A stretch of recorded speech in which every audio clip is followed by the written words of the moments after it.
Evelyn Parker, 78 years old, born to a factory foreman and a church alto, spent her life hemming wedding dresses in a sleepy English town that never asked how a quiet widow raised two good children on a seamstress's income. But tonight she lifted a trembling glass at her own birthday table and decided the truth had waited long enough. Because the truth had a name, and it had lived inside her like a locked room that kept knocking back. And when I say truth, I mean the kind that scrapes at your bones for 50 years and still isn't finished. You feel that knot in your chest already, don't you? Good, because this is where it breaks open. I tapped my fork against the crystal, the sound a drop of rain in a room packed with faces I loved. Daniel at the far end with his careful smile, Ruth beside him with a hand on his forearm, my granddaughter Grace with her bright, expectant eyes, and my brother-in-law Thomas, who always read the room like a story he'd written himself. "Before cake," I said, voice steadier than my hands, "I have something to give you. Not a gift. More like a debt being paid." The room hushed so quickly I could hear the clock throw its second hand forward like an accusation. And that was when I placed a small tin on the table, the kind schoolchildren used to keep marbles in, except this one had teeth. Everyone leaned in, and I felt 50 years of silence bristle. That's when the knocking inside me became a door someone tried to open. "I kept a secret," I said, "longer than some of you have been alive." The words rolled out on their own, like a long still river remembering its way to the sea. I kept it to survive. I kept it because there was a man in this town who was called generous, who gave money to the hospital and the church roof, who shook hands outside the courthouse, and who once locked me in a room and decided he owned my life. The air fell away from the table, and chairs whispered against the floor as if every leg wanted to take a step back from the past I just invited to sit with us. You can feel the chill through the page, can't you? Good, because it gets colder.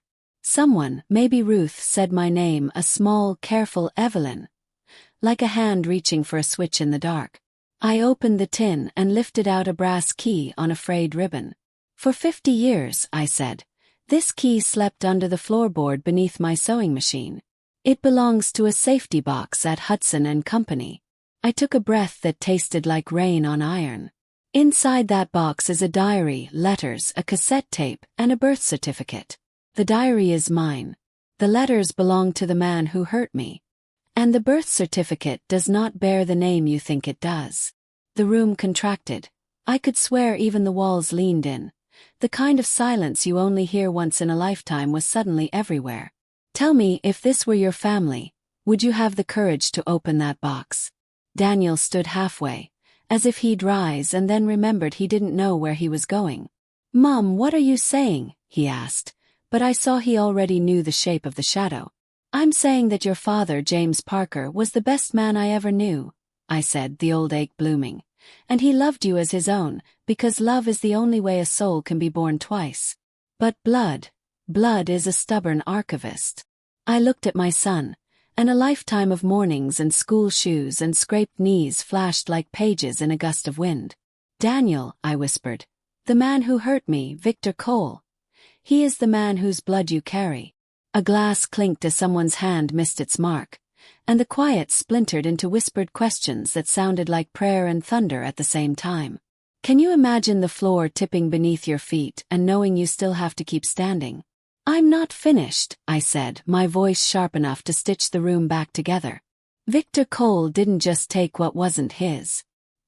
He wrote me letters to ensure my silence, letters that would ruin him if read. Then one night, fire ate a barn on Grayson Lane and the town said it was an accident, and soon after, Victor took his yacht out alone and never returned. Everyone mourned a generous ghost. Touch the key. But that was not the end of him, and it certainly wasn't the end of me. The light over the table hummed like a trapped wasp, and I felt the old house hold its breath the way I had learned to hold mine. What would you do if the person who broke you kept finding ways to live inside your life? Grace moved first. She's always been a sparkler in a rainstorm, reaching for my hand. "Grandma, are you in danger now?" she asked, and I could see she was already counting exits the way smart girls do. "Danger," I said, "is a word with 1,000 faces." It looked like an apology with a smile, like a bouquet on a doorstep, like a doctor's signature that isn't the doctor's at all. It looked like a town choosing comfort over truth. I let go of the key and closed the tin. Tomorrow, I will open that box at Hudson and Company. I will take the diary and the letters to the courthouse and read them into the record. If the past wants me, it can come find me in daylight. The decision settled on my shoulders like a shawl woven of nettle and courage. Does the sun always feel colder when you decide to tell the truth? Daniel's face had the stillness of a lake holding back storm water. And me? He asked, the question a soft, breakable thing. What do you expect me to do? I looked at the boy who'd brought me daisies for no reason and the man who kept everyone else from lifting heavy boxes. I expect you to breathe, I said. To remember that your name is Daniel James Parker, and nothing in the world, not a letterhead, not a rumor, can change the man you built yourself into. Blood tells you where you started. Love tells you where to go. He nodded once, and I could see him sorting himself into a shape that wouldn't blow away. Don't you want to know who else heard what I said that night? Because as the room tried to find its balance, I felt it. The prickle at the back of my neck that doesn't come from age. The dining room window, half shaded by thick ivy, held a small reflection that moved when no one else did. Thomas turned his head slightly, like a hound catching a scent, and the clock threw another second across the silence. Did you invite the neighbors? He asked lightly, too lightly, and I saw his eyes drop to my tin, then to the lock on the back door.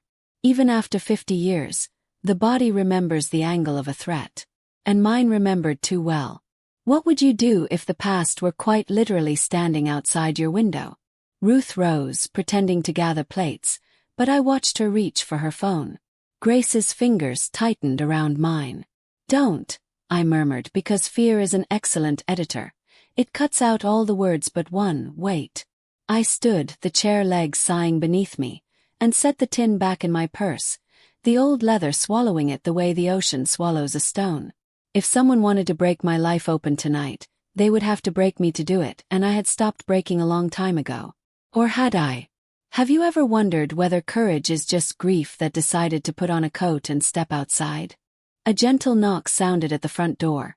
3 taps, patient, like a neighbor with a pie and a question. Everyone froze. Thomas moved first, smooth as ever, saying something about the candles, and went to the foyer while the rest of us traded the kind of looks that know there's a before and an after. I could hear the soft scrape of the chain sliding free, a hinge whispering, a voice too low to catch. I clutched the edge of the table, my mind suddenly 16 again, staring at a door that had closed from the wrong side. Isn't it strange how quickly time can fold you back into the girl you were trying to escape? Then Thomas called my name. Not Evelyn, but Mrs. Parker, the way he used to at the shop door when the mail came on rainy mornings. I stepped into the hallway, into the thin corridor of shadows and family portraits, and saw a man on the threshold, gray at the temples, polite as a library, holding a leather folder that smelled like money and endings. Good evening, he said, and even his smile had paperwork in it. My name is Mr. Whitaker. I represent the estate of Victor Cole. The floor gave the smallest tilt, as if the house itself were looking over a cliff. We understand you may be in possession of materials that belong to our client. He paused, like a cat studying a bird that hasn't decided whether to fly. We'd like to retrieve them tonight. And that was when I knew the past hadn't come to haunt me. It had come to bargain. But with what and at what price? If you want to hear how I answered Mr. Whitaker, and what was really inside that safety box, stick with me, hit like, drop a comment with your thoughts, and subscribe so you don't miss the next chapter. Your support keeps the truth loud. In the beginning, before the tin, before the key, before the knock that tried to turn the future into collateral, I was 16 and learning how to stitch a straight hem while the world stitched itself crooked around me. It was the summer the factory sirens got louder and the boys at the petrol station learned how to make their laughs sound like engines. Hard, bright, and hungry. My mother, Rose, said the town was safe if you stayed where the light was. I learned soon enough that some men carry their own darkness like a lantern and walk it straight into your kitchen. Have you ever trusted a smile because it wore a suit? His name was Victor Cole, and he first came into the shop to pick up a tuxedo his wife had ordered for a charity gala, though it was his reflection he loved most in our mirror. He had the kind of charm that salted the air. Every sentence he spoke put a coin in someone's pocket. He called me kiddo and said I had clever hands, then slipped a tip into the jar that could have paid our electricity for 2 months. The bell rang when he left, a cheerful lie of a sound. Do you know the exact moment a story goes wrong, or do you only find it by tracing back from the ruin? He began with errands. Ask Evelyn to deliver a hemmed dress to the big White House on Bedford Lane. Ask Evelyn to steam the velvet jacket because the maid didn't show. Ask Evelyn, ask Evelyn, ask. My mother said the rich make themselves easy to love because they know how expensive it is to hate them. I told her the tips helped. I told myself I was learning to be a seamstress like her, and the house was only a house. The day he locked the study door, the afternoon sun stood still on the carpet like a stunned cat, and the silence had teeth. I will not give you the violence because a woman's body is not a theater, but I'll give you the aftermath. A girl in a bathroom, counting the tiles because numbers don't cry back. Can you hear the way a locked door keeps ringing, even after it's open? When I told my sister Margaret, she held me so tightly I wondered if rib cages could make promises. She had a plan because older sisters always have plans. We would leave town for a while. I would stay with Aunt Joan in the next county. We would tell no one. We would let time do what it does best, move. Then the letters came. Folded threats in generous envelopes, each one an apology signed with a warning, each one proof that evil can afford stationery with a watermark. Margaret burned the first 2 in a metal dish behind the shop, crying silently the way good people do when the world doesn't make sense. Do you save the worst letter or the first? I learned how small a person can make herself without disappearing. I learned how to walk from the bus stop to Aunt Joan's without counting the steps out loud. And then I learned I was late, then later, and then I learned there are 2 kinds of fear. The kind that makes you small and the kind that makes you wide enough to shelter someone else.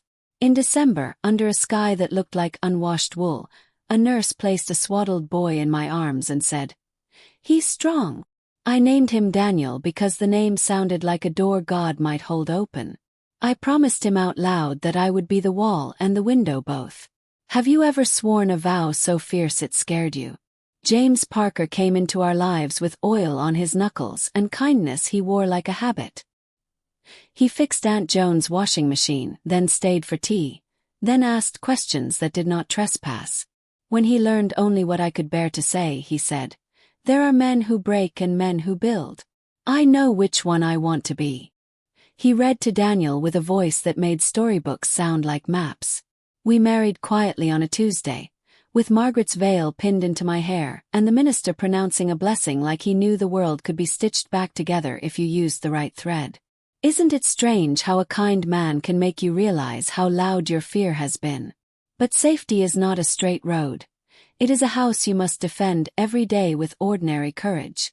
The letters kept coming, then stopped, then one arrived with a photograph, the baby carriage outside Aunt Joan's, taken from a distance that pretended politeness.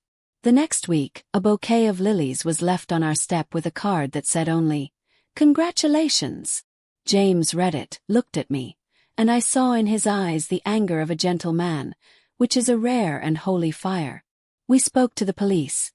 A nice young officer wrote notes as if we had told him about a fox in the garden. Have you ever felt the law pat your head and tell you to go back to bed? And then came the fire on Grayson Lane. The town called it a tragedy without asking what kind, and by morning the newspaper offered a headline that made it sound like the barn had lit itself a cigarette and made a mistake. Victor's name was not printed, because men like him own the ink and the hands that pour it.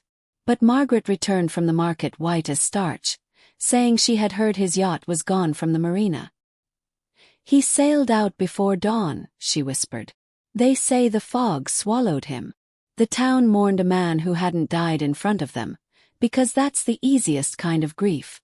Do you believe the news when it offers you relief?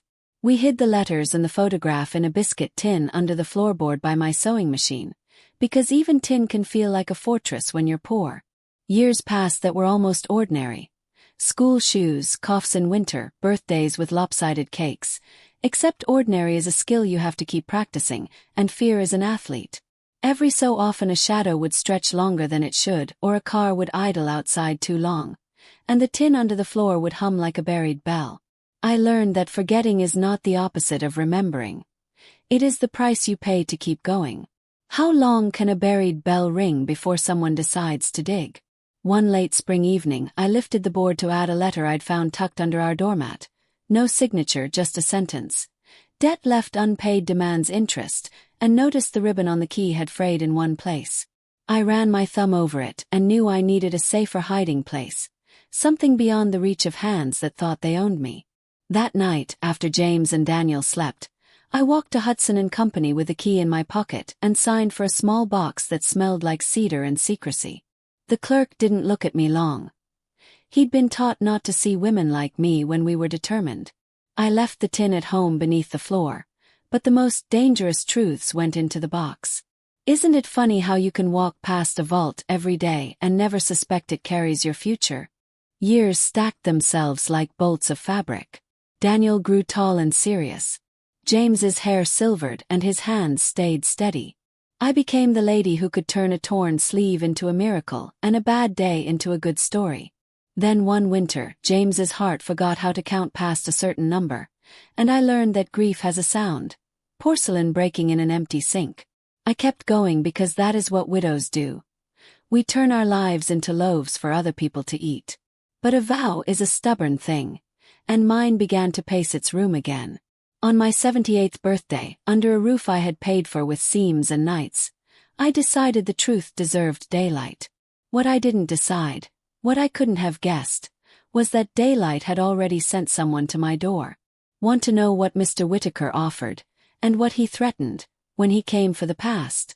Smash that like button, drop your thoughts in the comments, and subscribe so you're first to hear the next chapter. Your engagement keeps this story alive. Mr. Whittaker's shoes clicked on the hallway tiles, each step polite but carrying the weight of something that didn't belong in our home. His folder stayed under one arm. His smile stretched just enough to look professional, not warm.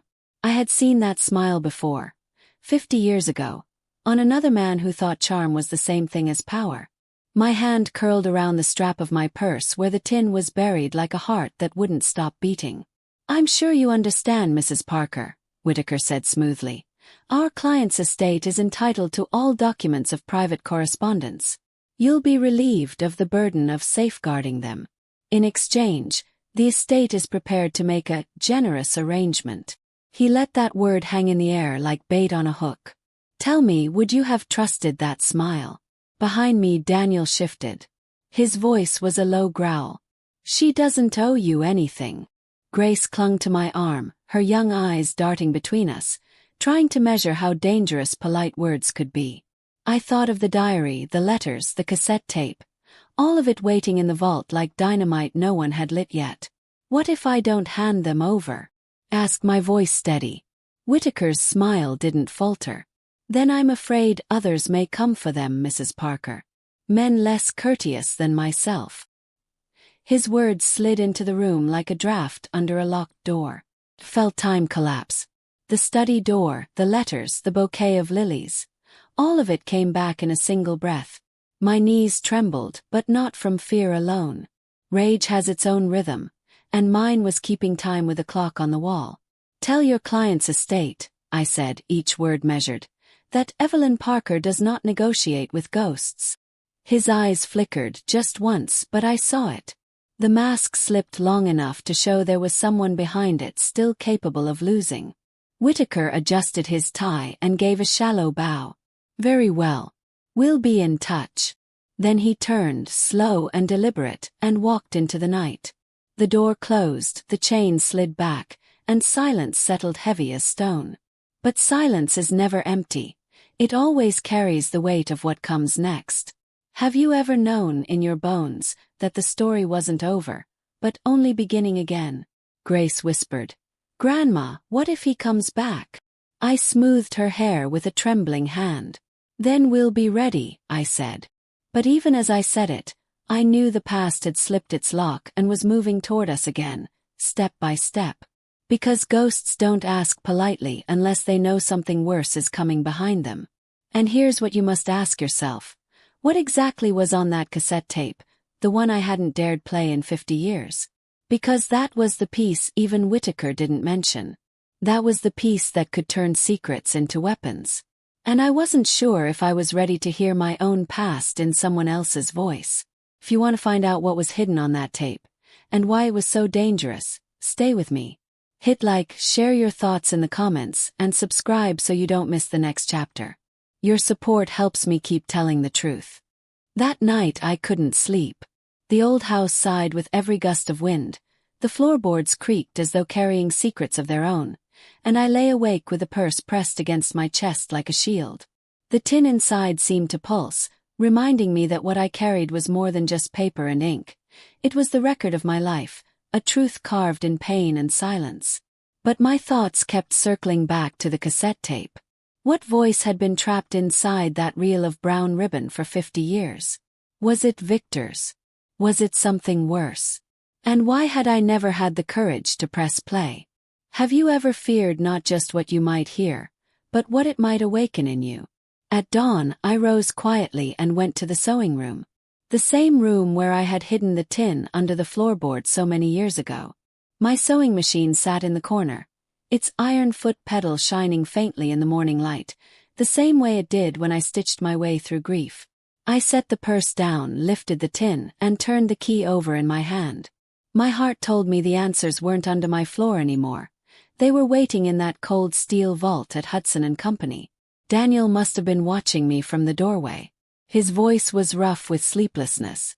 "Mom, if that tape's what they're after, then we need to know what's on it before they come back." He was right, but fear made me stubborn. If I play it, Daniel, I might have to hear him again. He stepped closer, placing a steadying hand on my shoulder. "And if we don't, someone else might play it for us. Isn't it true that the only thing worse than facing your nightmare is letting someone else control it?" By mid-morning we were at Hudson & Company. The clerk, a young man with neat glasses, led us down to the vaults. My box slid onto the counter with a metallic clang that seemed to echo louder than it should. My hands shook as I turned the key and lifted the lid. The diary sat there, swollen with years of ink. The letters smelled faintly of smoke and mildew. And beneath them lay the cassette tape, its plastic edges yellowed with age, a label scrawled in Victor's unmistakable handwriting. "For her ears only." Tell me, would you have had the courage to play it right there? I didn't. I tucked everything back into the box, locked it again, and signed it out. The clerk barely looked up, but my skin prickled with the sensation of eyes following us as we left the bank. Outside, the sky had darkened. Rain spit against the cobblestones, and a black car idled half a block away, its windows too dark to see through. Daniel tightened his grip on the box. "They're watching us," he muttered.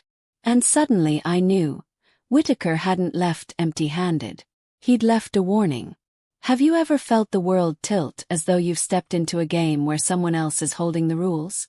That evening, back home, we gathered around my old tape recorder, the same one James had once used to play bedtime stories for the children. Ruth sat stiffly on the edge of her chair. Grace curled up next to me, clutching my hand. Daniel slid the cassette into the slot, his thumb hovering over the play button. My breath caught in my throat. Then, with a quiet click, the tape began to spin. Static filled the room, then a voice, deep, measured, and horribly familiar. "Evelyn, if you're hearing this, then either I'm dead or you've grown brave enough to open what I left behind." Victor Cole's voice seeped through the speakers like poison through a glass of water. "What I took from you was not without reason. It was necessity. And what I left you with will always tie you to me." My family stiffened. I could feel every eye turning to me. And then the tape said something I never expected. "If the boy grows strong, remember, he is mine." The room cracked open with gasps. Daniel's face went pale. Ruth's hand flew to her mouth, and Grace looked at me like the world had just shifted beneath her feet. My heart raced, pounding against my ribs. I knew what he meant. I had feared it for years. But hearing it in his own voice was like being locked in that study all over again. Victor wasn't speaking to the girl he broke. He was speaking to the woman who had built a life from the ashes. But why leave such a message? What game was he still playing, even from beyond the grave? Daniel stood abruptly, fists clenched. He doesn't get to claim me. Not now. Not ever. His voice cracked, the weight of 50 years pressing down on him in an instant. I wanted to reach for him, to hold him like when he was small, but something inside me froze. Because the tape wasn't over. Victor's voice continued, softer now, almost a whisper. And if she dares to share this, remind her. Secrets burn.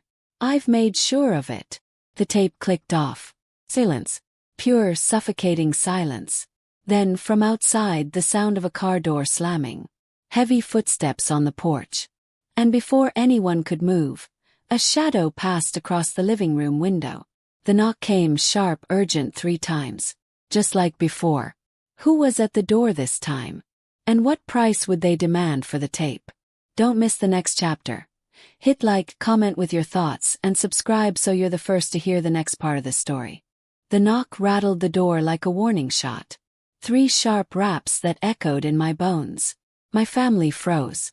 Ruth whispered, "It's them," as if naming the intruder might keep him outside. Daniel moved toward the hallway. His fists clenched, but I caught his arm. "No," I said firmly. "Not you. If they've come for me, they'll have to face me." My voice didn't shake, though every part of me wanted to collapse. Have you ever stood between your family and a danger you thought you'd buried 50 years ago? The house groaned as I opened the door. Standing there beneath the drizzle of night rain was not Whitaker, but a woman. Mid-40s, tall, her coat buttoned to the throat. Her umbrella dripping like it had just been used to shield her from more than rain. Her eyes were sharp, familiar, and cold. "Mrs. Parker," she said, her voice clipped and precise. "My name is Victoria Cole. I'm here for my father's property." My knees nearly gave out. Victor's daughter. She had his gaze, that predatory steadiness, though softer around the edges. "Your father has been dead for years," I whispered, gripping the doorframe. She tilted her head, a ghost of a smile tugging her lips. "So they say. But dead men leave instructions. And daughters follow them." She took one deliberate step forward, eyes flicking to the purse slung over my shoulder. "The letters. Tape. The diary. Hand them to me, and no one has to suffer tonight." "Would you have handed them over?" Daniel's voice thundered from behind me.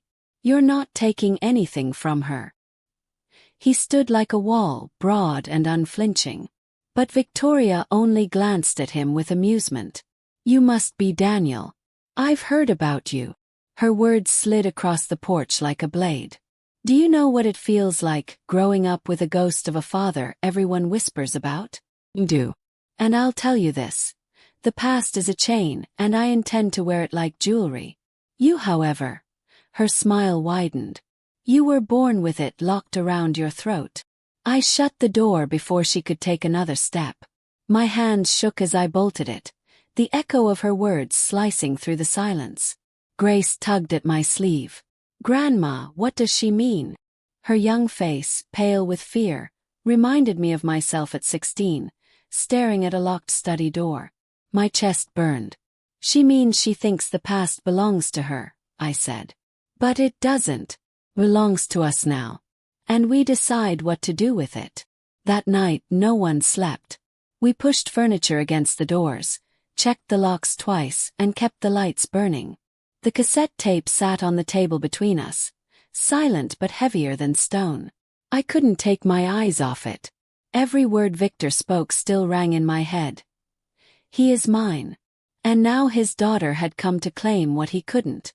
My diary trembled in my hands, the ink of my younger self screaming from the pages. Have you ever felt like your own memories were weapons waiting to be used against you? By morning, we were hollow-eyed but determined. Daniel brewed coffee, strong and bitter. Ruth sat at the kitchen table, pen and paper in hand, insisting we write down everything. Dates, details, names, so the truth couldn't be twisted again. "If she comes back, we'll be ready," she said, her voice sharp with resolve. Grace, still clutching her blanket, nodded. "Grandma, you always say love is stronger than fear. So maybe if we tell it all, we win." Her innocence cut me to the quick. She was right. Secrets had starved me for half a century. Only truth could feed us now. But the world wasn't going to wait for me to be ready. By noon, the local newspaper carried a headline that turned my blood cold. Prominent benefactor's hidden child found. Legal battle over Cole estate looms. Beneath the bold print was a photo of Victoria Cole, stepping out of a courthouse, her face hard but triumphant. And the article suggested something else, that she wasn't alone. That Victor Cole might have left behind several children, scattered like shadows. My hands trembled as I read. If more came forward, the storm was only beginning. And then came the letter. Slipped under our door while we argued in the kitchen. A single sheet of thick paper, handwritten in looping script. I unfolded it slowly, my breath catching as I read aloud. The tape you hold is not the only one. There are others. And if you force the truth into daylight, the flames will not stop at you. Choose carefully, Evelyn. The dead are never truly dead. I dropped the letter, my heart hammering against my ribs. My family stared at me, their faces pale, their eyes wide. Grace whispered the question none of us wanted to say out loud. Grandma, what if he isn't dead at all? Do you think Victor Cole faked his death?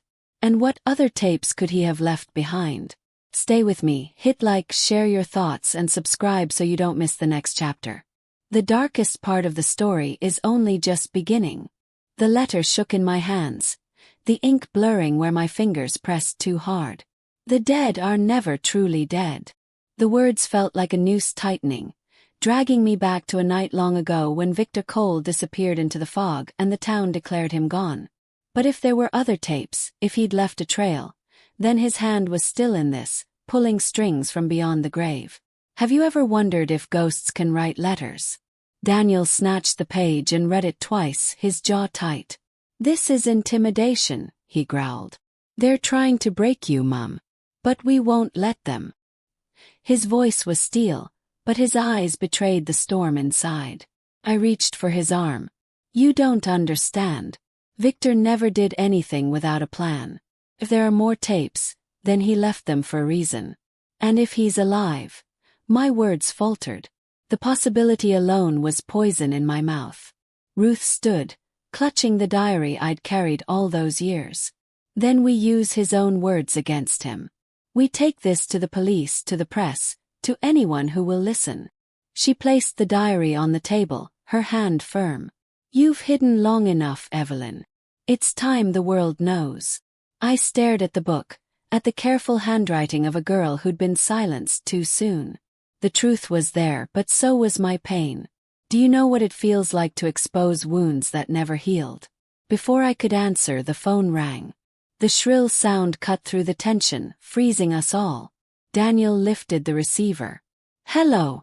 His face went pale. He held it out to me slowly. Mum, it's for you. My blood turned to ice.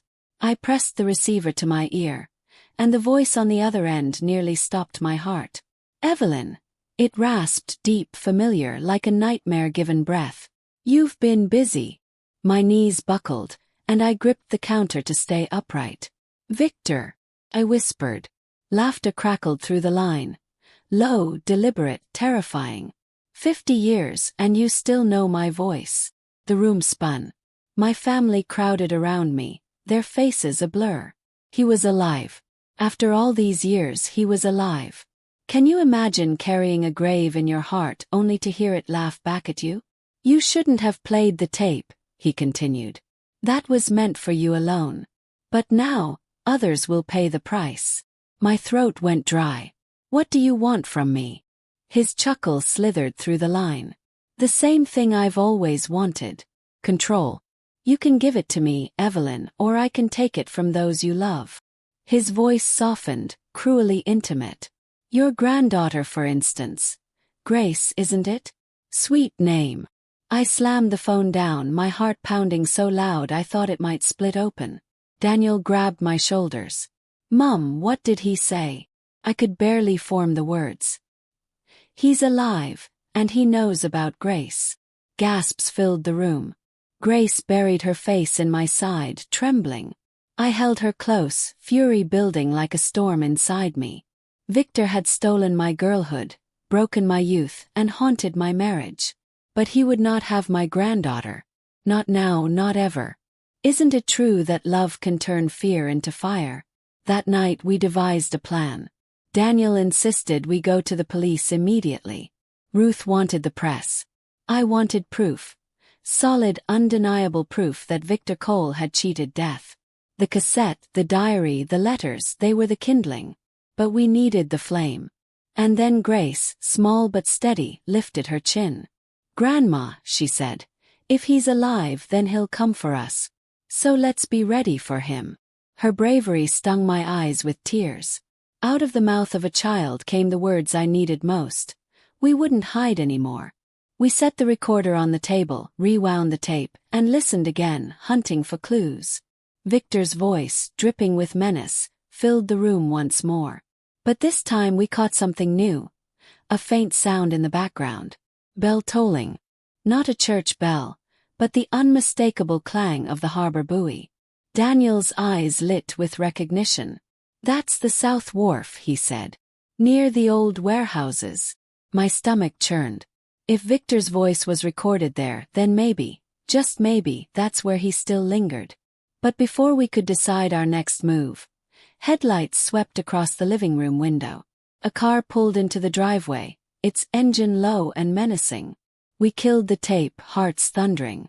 The crunch of gravel grew louder, closer. Then the beam of a flashlight cut across the curtains. Someone was outside, circling the house. And this time, I knew it wasn't Whitaker. It wasn't Victoria. It was him. Was it truly Victor Cole standing outside our home after 50 years? Or someone sent to finish what he started? Don't miss the next chapter. Like this, share your thoughts in the comments, and subscribe to follow the next terrifying twist in this story. The beam of the flashlight cut across the curtains like a blade, slicing our living room in half. We ducked low, the silence inside the house so sharp it hurt. The crunch of gravel grew nearer, heavier, deliberate, like someone taking their time, savoring each step. Grace clutched my arm so tightly her nails dug into my skin, but I didn't flinch. My fear had long since hardened into something sharper. Have you ever felt a terror so deep it transforms into defiance?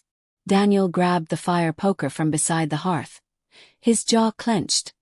His body rigid like a wall ready to fall forward.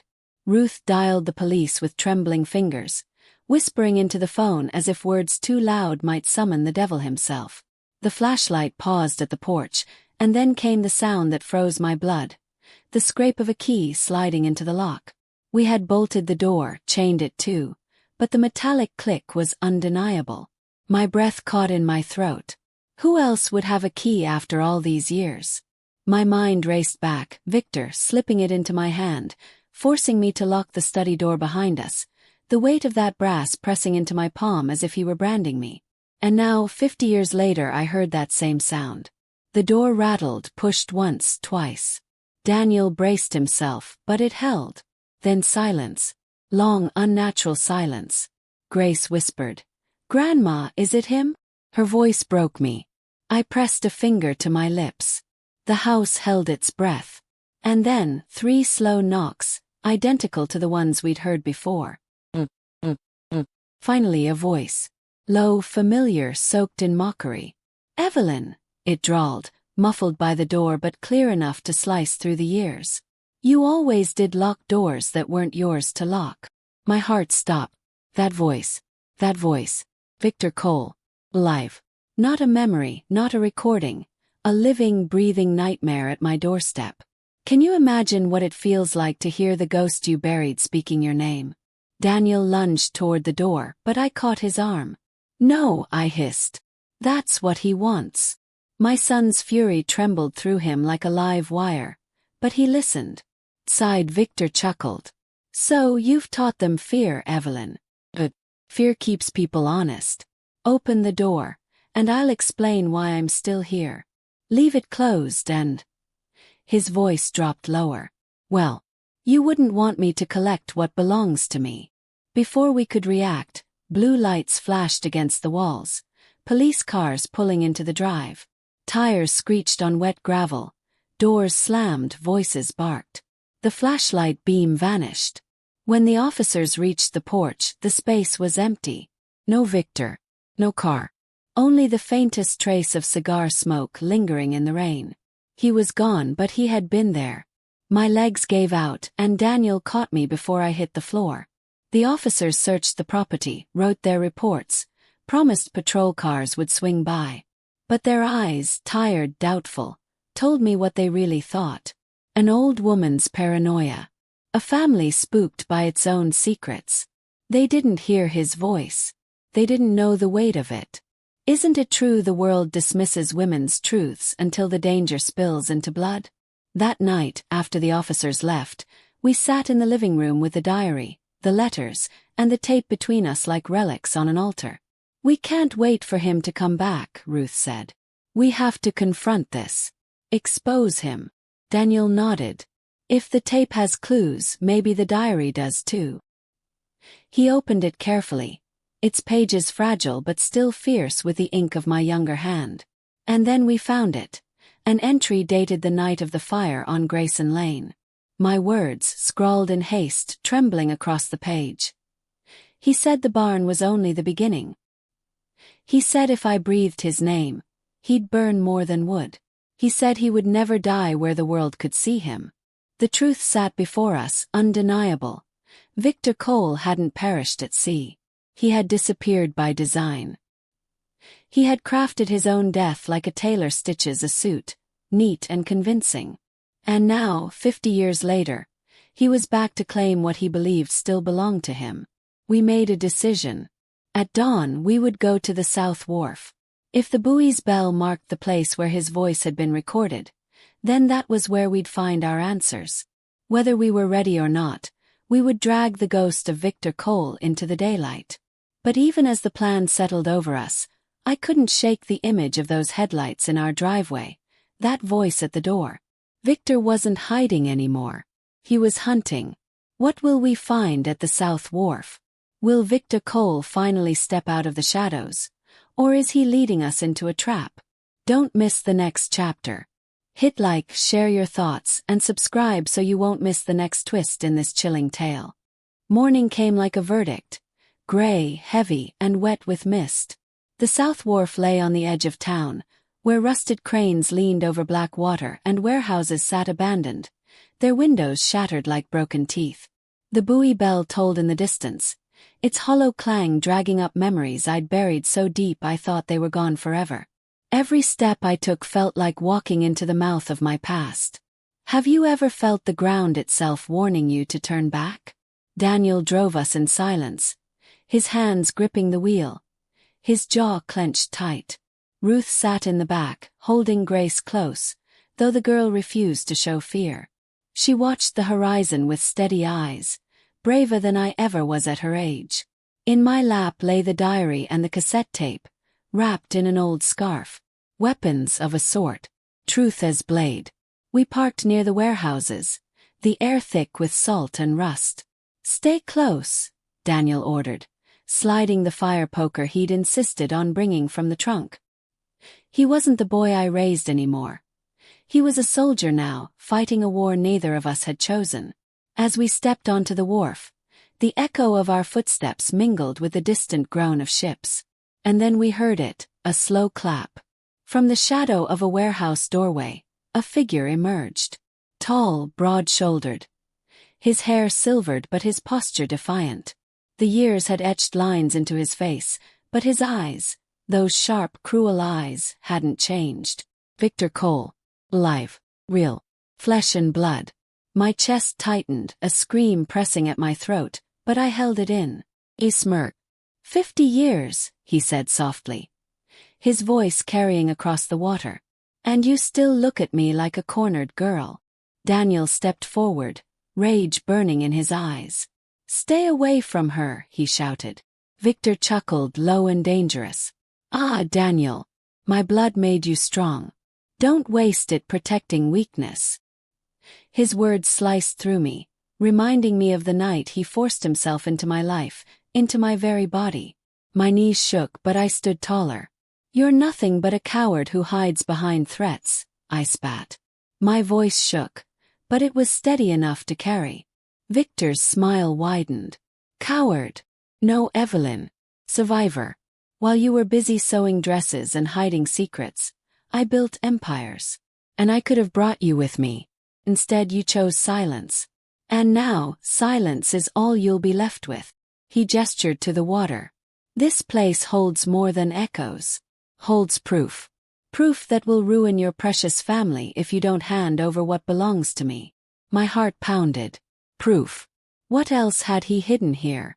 Daniel raised the poker, ready to fight, but Victor only laughed. You think strength comes from swinging metal? Well, strength comes from control. He snapped his fingers. From behind the warehouse, two men appeared, their faces hidden under caps, their movements precise, dangerous. My blood ran cold. This wasn't just Victor. He had allies, men who had likely guarded his secrets for decades. Grace gasped, and Victor's gaze flicked to her. Ah, the granddaughter. Lovely. Innocent. The perfect legacy. She should know the truth of where she comes from. I stepped in front of her, my arms spread wide. You'll never touch her, I hissed. He tilted his head, studying me like a specimen. You said the same thing 50 years ago. And yet, his smirk deepened. Here we are. The buoy tolled again, the sound rolling across the water. It was then that I realized, he wasn't bluffing. Somewhere near this wharf, hidden in one of those warehouses, there was more. More letters, more tapes, maybe photographs. Evidence he'd left behind, waiting like a trap. If he got his hands on them first, he could twist the story forever. But if we found them, we could end him. Daniel shifted, his eyes darting to me, silently asking, what now? My heart hammered. Could run. Could surrender. Or I could face the man who had broken me and finally break him in return. I tightened my grip on the diary. We're not leaving, I said, my voice louder now. Not until every secret you left rots in the sun. Victor's eyes darkened. His smirk vanished. Then you've signed your family's death warrant. He nodded to his men. They began to advance. And in that moment, with the mist curling around us and the tolling of the buoy echoing like a funeral bell, I realized something chilling. The battle wasn't for the past anymore. It was for the future. Grace's future. Will Evelyn and her family uncover Victor's hidden proof before his men silence them forever? And how far will she go to protect Grace from the shadow of a monster? Stay with me for the next chapter. Like, share your thoughts in the comments, and subscribe so you don't miss the next heart-stopping chapter. The men moved toward us, boots thudding against the wooden planks of the wharf. Their shadows stretched long in the mist, two faceless threats closing in with silent precision. Daniel stepped in front of me, fire poker raised like a sword, but I grabbed his arm. Don't fight his way, I whispered. That's what he wants. My voice trembled, but it carried the weight of 50 years of knowing Victor Cole. Violence was his language. Control was his game.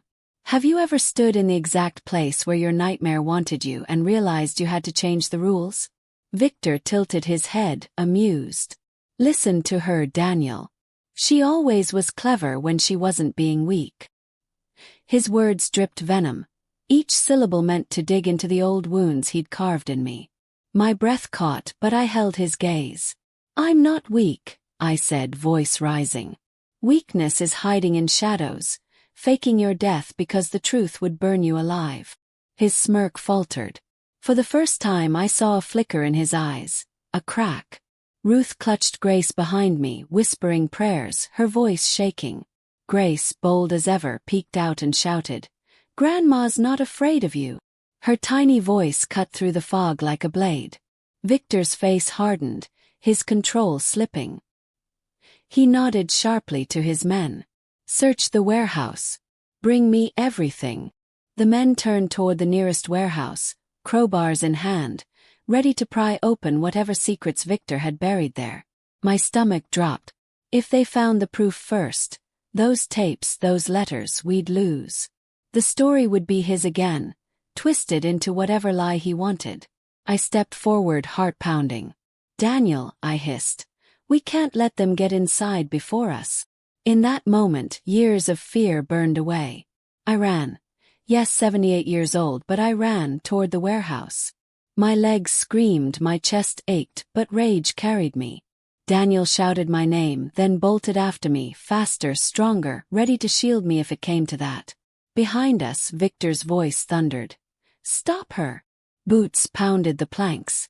We reached the rusted door of the warehouse just as the two men did. One swung a crowbar at Daniel, who blocked it with a poker. The clang echoed like gunfire. I ducked low, shoving past the other, and yanked at the lock on the door. My fingers shook too hard to open it until I realized the brass key. The same cursed key I had carried for decades. I pulled it from my purse, jammed it into the lock, and twisted. The door groaned open. Inside, the warehouse smelled of salt, oil, and rot. Stacks of crates lined the walls. And there, on a table under a single swinging bulb, lay a small metal box identical to the one I'd taken from Hudson and Company. My breath caught. Another safety box. Another piece of his game. My hands trembled as I grabbed it, the metal icy against my skin. Victor's voice bellowed from the doorway. "Put it down, Evelyn." His figure loomed in the mist, his eyes burning with fury. "That belongs to me." I turned, clutching the box to my chest. "No," I shouted, my voice breaking but fierce. "It belongs to the truth. And this time you don't get to bury it." Daniel wrestled one of the men to the ground. The other raised his crowbar, but Ruth burst through the doorway, wielding a length of broken wood like a club, her face blazing with courage. Grace screamed my name, and that scream lit something in me I hadn't felt in years. Unshakable resolve. For the first time since I was 16, I wasn't a victim anymore. Victor stepped closer, his face twisted with rage. "Evelyn, if you open that box, everything you love will burn. I'll make sure of it." His threat hung in the air, heavy and suffocating. My knees buckled, but I forced myself to stand tall. "You've already burned enough," I said, tears streaming down my face. "This ends tonight." I lifted the lid. Inside, neatly stacked, were more tapes. Dozens of them. Each labeled with dates and names. Politicians, judges, businessmen. Proof of Victor's power, his crimes. His blackmail stretching across decades. He hadn't just haunted me. He'd built an empire of silence on the backs of countless others. My stomach turned. The monster I'd feared wasn't just mine. He belonged to everyone. Victor lunged forward, desperation breaking through his arrogance. "Give them to me," he roared. Daniel intercepted him, slamming him back against the wall. For a moment, father and son locked eyes, one born of violence, the other forged by love. Daniel's voice thundered. "I'm not yours. I never was." His fist crashed into Victor's jaw, sending him sprawling to the ground.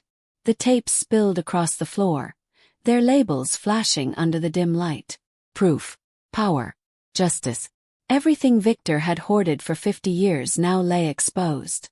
But even as we stared at them, I knew the fight wasn't over. Victor wasn't the kind of man to fall quietly. He would rise again, clawing, biting, burning. The question was, did we have the strength to finish him once and for all? Will Evelyn and her family finally bring Victor Cole to justice, or will his empire of secrets swallow them whole? Next chapter is the final battle. Don't miss it. Like, share your thoughts, and subscribe so you're here for the shocking conclusion. Victor lay sprawled on the warehouse floor, blood at the corner of his mouth, but his eyes still burned with that terrible fire. He wasn't beaten. Not yet. He laughed, a dry, bitter sound that echoed off the metal walls. "You think you've won. Do you have any idea how deep my reach goes? Those tapes, those names. Every man in this town who ever smiled at you will bury you alive before they let the truth out." His words dripped with poison, but I saw it clearly now. His voice was no longer power. It was desperation. Have you ever looked your tormentor in the eye and realized their strength was only the illusion you carried for them? Daniel stood over him, chest heaving, poker gripped tight. One more swing could end it all, but I laid my trembling hand on my son's arm. "No, Daniel. Not like this." My voice cracked but held. "If we kill him, we become part of his story. We let the secret stay in the dark. But if we expose him, if we shine light on everything, he can never hurt us again." Daniel's eyes flickered with fury, then softened. He lowered the poker. Ruth and Grace knelt beside the spilled tapes, their hands gathering them like precious relics. One label read Judge Harlan, 1968. Another, Mayor Whitfield, 1972. Decades of corruption. Decades of men in power tied to Victor's crimes. "This isn't just about us," Ruth whispered. "This could tear the whole town apart." I looked at her, my heart aching. "Then let it. Let every lie collapse, because only then can truth breathe." Victor staggered to his feet, clutching his side. His men, bruised and battered, hovered uncertainly near the door. They looked less like enforcers now and more like broken dogs, unsure if their master was worth following. "Do something." Victor barked at them, spittle flying. But they hesitated, glancing at one another. His control was slipping. For the first time, the mighty Victor Cole looked small. I stepped closer, the diary in one hand, a tape in the other. My voice rose, raw but steady. "You don't own me anymore, Victor. You never did. You stole from me. You tried to bury me. You tried to claim my son, my family. But all you left me with was proof of what you really are. And now the world will see you as I have always seen you, a coward."